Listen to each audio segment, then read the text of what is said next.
जी अस्सलाम वालेकुम, मेरा नाम मोहम्मद उसामा ताहिर है फ्रॉम स्टडी टाइम्स कंसल्टेंट। और आज की जो वीडियो है, इस वीडियो में मैं आपको एक्सप्लेन करूंगा about how to apply for the admission in Sweden, not only for the admission but for how to secure your visa for the study purposes. इसमें हम तीन चार चीज़ों पे टिपिकली आज हम इन डिटेल बात करेंगे। फर्स्ट थिंग विल बी कि एप्लीकेशन प्रोसेस क्या है, कैसे इसका अप्लाई किया जा सकता है। तो एप्लीकेशन के लिए इनकी एक वेबसाइट है universityadmissions.se। उस वेबसाइट पे आप अपना अकाउंट क्रिएट करते हैं विच is also called a portal. उस पोर्टल पे उस वेबसाइट पे अपना पोर्टल क्रिएट करने के बाद आप अपने फील्ड से रिलेटेड मास्टर के जो स्टूडेंट्स हैं वो चार डिफरेंट प्रोग्राम्स को सिलेक्ट कर सकते हैं, और जो बैचलर्स के स्टूडेंट्स हैं वो 6 डिफरेंट कोर्सेज में अप्लाई कर सकते हैं। लाइक एक यूनिवर्सिटी में 2 प्रोग्राम्स हैं या 2 यूनिवर्सिटीज के 2 प्रोग्राम्स आप सिलेक्ट कर सकते हैं। टोटल 6 प्रोग्राम्स जो हैं वो बैचलर वाले स्टूडेंट्स और 4 प्रोग्राम जो हैं वो मास्टर वाले स्टूडेंट्स सिलेक्ट कर सकते हैं। कोर्सेज सिलेक्ट करने के बाद जो नेक्स्ट स्टेप होता है वो आपके ऑल एजुकेशनल डॉक्यूमेंट्स आपने अटेस्टेड फॉर्म में ऑनलाइन आपने डॉक्यूमेंट्स अपलोड करने होते हैं। देन आपने अपना पासपोर्ट और अपना आईएलटीएस का रिजल्ट, ये डॉक्यूमेंट्स अपलोड करने के बाद आपने पोर्टल की फीस है जो आपको पे करनी होती है, वो आप अपने डेबिट कार्ड से क्रेडिट कार्ड से पे कर सकते हैं, which is 900 Swedish crown. Portal की फीस पे करने के बाद, सारे डॉक्यूमेंट्स अपलोड करने के बाद आपको वेट करना होता है कि आप अपने एडमिशन के रिजल्ट का वेट करें। लाइक अभी रिसेंट जो है वो जनवरी टेक है, तो अगर हम उस पर बात करें तो 15 अगस्त लास्ट डेट है अप्लाई करने की। 31 अगस्त जो है वो लास्ट डेट है सारे डॉक्यूमेंट्स अपलोड करने की, पोर्टल की फीस पे करने की। एंड देन आपके जो एडमिशन का रिजल्ट है वो 18 अक्टूबर को आएगा। तो डॉक्यूमेंट्स हैं 3-4 डॉक्यूमेंट्स इसमें जो मैंडेटरी रिक्वायरमेंट्स हैं, आपका पासपोर्ट है, आपका आईएलटीएस का रिजल्ट है, आपके all educational documents attested by ministry of foreign affair, attested bye related boards हैं। अगर आप स्पाउस के साथ अप्लाई कर रहे हैं तो आपके एजुकेशनल डॉक्यूमेंट्स, और आप खास तौर पे अगर आप फीमेल हैं और स्पाउस के साथ अप्लाई कर रही हैं तो आपके लिए मैंडेटरी डॉक्यूमेंट जो एक एडिशनल होगा, क्योंकि आपके एजुकेशनल डॉक्यूमेंट्स जो हैं वो आपके फादर नेम पे होंगे, बट आपका passport in very most cases passport जो है वो हस्बैंड नेम पे बना होता है। तो इन दैट सिनेरियो आपको अपना मैरिज सर्टिफिकेट अपलोड करना होता है जस्ट टू प्रूव दैट कि आपके ही डॉक्यूमेंट्स और आपकी शादी हो गई है, और अब आप पासपोर्ट जो है या आईडी कार्ड जो है वो आपका आपके हस्बैंड के नाम पे ट्रांसफर हो चुका हुआ है। तो इसलिए ये डॉक्यूमेंट्स मैंडेटरी हैं। उसके बाद जो नेक्स्ट प्रोसेस है वो आपका है यूनिवर्सिटी की फीस पे करना। वंस आपको 18 अक्टूबर को जब आपका एडमिशन का रिजल्ट आ जाता है, उसके बाद आप अपना फीस इनवॉइस जनरेट करते हैं। उसके लिए आपको अपना अकाउंट क्रिएट करना पड़ता है on the Ladok, which is also a website.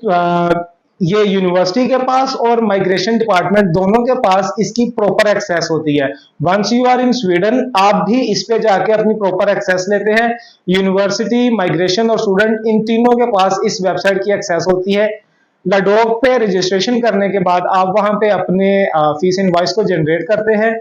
Then आप अपनी फीस पे करते हैं। फीस पे करने के लिए आप अपना पाकिस्तान से banking channel, money transfer channels, या अगर आपके पास ओवरसीज कोई पर्सन है जो आपकी फीस पे कर सकता है तो आप उस थर्ड पर्सन से फीस पे करवा सकते हैं। But in mostly cases we recommend कि आप पाकिस्तान से अपने नाम से या अपने पेरेंट्स के नाम से अपनी फीस पे करवाएं, ताकि in case of any trouble या in case of any emergency case अगर आप प्रोसीड नहीं करते और आपको फीस रिफंड की तरफ जाना पड़ता है तो आपको हर्डल्स ना, आपकी फीस जो है वो आपको इजीली रिफंड हो सके।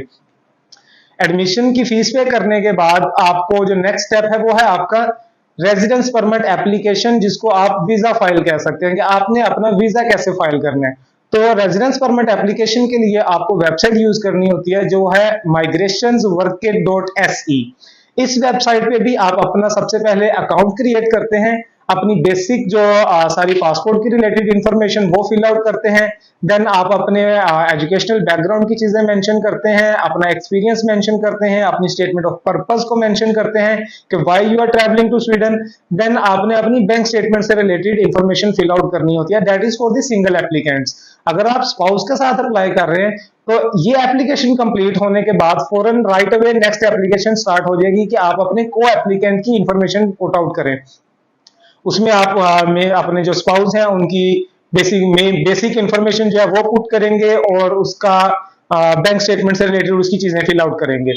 देन आपने तीन डॉक्यूमेंट्स हैं जो सिंगल एप्लीकेंट्स को यहाँ पे अपलोड करने होते हैं। सबसे पहले आ जाता है आपका पासपोर्ट, देन आपका नोटिफिकेशन ऑफ एडमिशन जो आपका एडमिशन रिजल्ट है वो, और थर्ड आपका जो रिक्वायर्ड डॉक्यूमेंट है वो आपकी बैंक स्टेटमेंट है। स्पाउस केस में आप स्पाउस का पासपोर्ट, अपना एफआरसी, अपना मैरिज सर्टिफिकेट और अपनी बैंक स्टेटमेंट जो आपने अपनी एप्लीकेशन में पुट की है वही सेम बैंक स्टेटमेंट आप स्पाउस के केस में दोबारा अपलोड करते हैं। डॉक्यूमेंट्स अपलोड करने के बाद आप पोर्टल की या माइग्रेशन की आप फीस पे करते हैं। माइग्रेशन की फीस फॉर द एडल्ट्स जो है वो पर पर्सन की 1500 स्वीडिश क्राउन है। माइग्रेशन की फीस पे करने के बाद आपका वीजा सबमिट हो जाता है।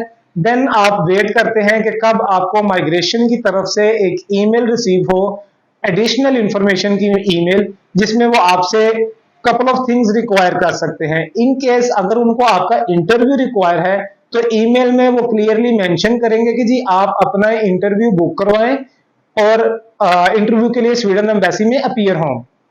अगर आपका इंटरव्यू नहीं रिक्वायर्ड तो वो डायरेक्ट आपको पासपोर्ट चेक और बायोमेट्रिक की ईमेल करेंगे। अब इसमें हम बात करते हैं स्वीडन एम्बेसी की। तो राइट नाउ पाकिस्तान में स्वीडन एम्बेसी तो क्लोज्ड है, तो उस केस में हमें स्वीडन ने खुद से इथियोपिया में जो स्वीडन की एम्बेसी है उसको नॉमिनेट किया हुआ है कि जो स्टडी परमिट्स हैं वो उस एम्बेसी से ही प्रोसीड होंगे। तो आपको इसके लिए इथियोपिया का विजिट वीजा अप्लाई करना पड़ता है, which is E visa. Like 24 hours में मोस्टली स्टूडेंट्स को वीजा मिला भी है अभी। कुछ केसेस में as per the website they take 3 days, 3 दिन लग जाते हैं वीजा आने में, but not more than 3 days. 3 दिन में उनका ई वीजा आ जाता है। ई वीजे के लिए आपको बेसिकली उनकी ऑफिशियल वेबसाइट है, उस वेबसाइट से आपको अपना वीजा फाइल करना है। उसमें आपने अपने होटल का एड्रेस, अपनी अराइवल डेट, वो चीजें मेंशन करनी होती हैं, और फिर साथ में आपको अपनी होटल बुकिंग और अपनी टिकट करवानी होती है, और होटल को आपको इन्फॉर्म करना पड़ता है कि जी ये मेरी टिकट है, ताकि उस डेट को होटल वाले आपको एयरपोर्ट से पिकअप कर सके। इथियोपिया में वंस आप अपना इंटरव्यू देते हैं या अपना बायोमेट्रिक है, पासपोर्ट चेक है, इन स्टेप्स के बाद आप नेक्स्ट डे इथियोपिया से वापस पाकिस्तान आ जाते हैं। स्वीडन की एप्लीकेशन के केस में आपका पासपोर्ट सबमिट नहीं होता है तो आपको till the decision of your application Ethiopia में स्टे करने की जरूरत नहीं है। आप पाकिस्तान वापस आ जाते हैं। देन आपको माइग्रेशन की तरफ से रिस्पॉन्स आता है अबाउट योर वीजा स्टेटस, कि आपका वीजा अप्रूव हो गया है या वीजा रिजेक्ट हो गया है as per your application, as per your interview answers. तो आपको उसके बाद आप अपने वीजे का, अपने रेजिडेंस कार्ड का वेट करते हैं। जब आपको रेजिडेंस कार्ड मिल जाता है तो आप स्वीडन के लिए ट्रेवल करते हैं। अब इसमें एक चीज मैंने लास्ट वीडियो में मेंशन की थी, बट आई थिंक उसमें शायद चीजें क्लियर नहीं हो सकी कुछ स्टूडेंट्स को। मुझे उस पर काफी क्यूरीज रिसीव हुई, मुझे कॉल्स भी आई उस चीज पे। बैंक स्टेटमेंट की जो रिक्वायरमेंट है, जो कैलकुलेशन है कि how to calculate the funds for the bank statement, तो मेन एप्लीकेंट जो है, सिंगल एप्लीकेंट जो है, उसको 10,314 स्वीडिश क्राउन पर मंथ के फंड्स शो करने हैं। तो अगर वो 13 महीने का 13 मंथ्स का वीजा फाइल कर रहा है तो 10,314 को वो मल्टीप्लाई करेगा 13 से, जितने मंथ्स का वो वीजा फाइल कर रहा है, एंड देन उसको मल्टीप्लाई करेगा with the current rate of Swedish crown. आज के रेट पे अगर हम कैलकुलेशन करते हैं तो वो अराउंड 33 टू 35 लाख की बैंक स्टेटमेंट बनती है। In the case of spouse, कि अगर आपके हस्बैंड या आपकी वाइफ आपके साथ ट्रेवल कर रही हैं तो स्पाउस के funds same as per the main applicant नहीं है। स्पाउस को 4,295 स्वीडिश क्राउन पर मंथ के शो करने होते हैं। तो as same goes for the main applicant, अगर उनका भी 13 मंथ्स का ही वीजा फाइल हो रहा है तो उनको 4295 को आप मल्टीप्लाई करेंगे 13 से, देन उसको मल्टीप्लाई करेंगे करंट रेट से, तो वो आपका एवरेज इस टाइम 15 से 18 लाख रुपए बन रहा है। विद द किड्स केस, अगर आपके साथ आपके बच्चे भी ट्रेवल कर रहे हैं तो बच्चों के लिए आपको 2578 स्वीडिश क्राउन, 2578 स्वीडिश क्राउन आपको पर मंथ के शो करने हैं। तो उसको भी आपको 13 से आप सेम, इसमें ऐसा नहीं होगा कि आप अपना वीजा 13 मंथ्स का फाइल कर रहे हैं तो आप बच्चों का या स्पाउस का ड्यूरेशन कम या ज्यादा करें। जितने ड्यूरेशन की एप्लीकेशन आपकी है उतने ही ड्यूरेशन की एप्लीकेशन आपके डिपेंडेंट्स की होगी। तो आप उस अमाउंट को मल्टीप्लाई बाय 13 करेंगे, then multiply by current rate करेंगे। तो बच्चों के केस में इस टाइम जो बैंक स्टेटमेंट है वो 12 से 15 लाख पर किड की जो है वो रिक्वायरमेंट है।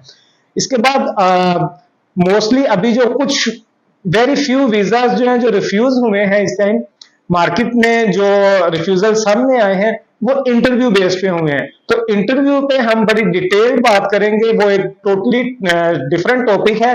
उसके लिए मैं एक अलहदा से वीडियो बनाऊंगा इंशाल्लाह। नेक्स्ट वीडियो जो है मेरी वो about the interview questions of Sweden embassy, उस पे हम बात करेंगे। तब तक के लिए इजाजत दीजिए। Thank you so much. Allah Hafiz.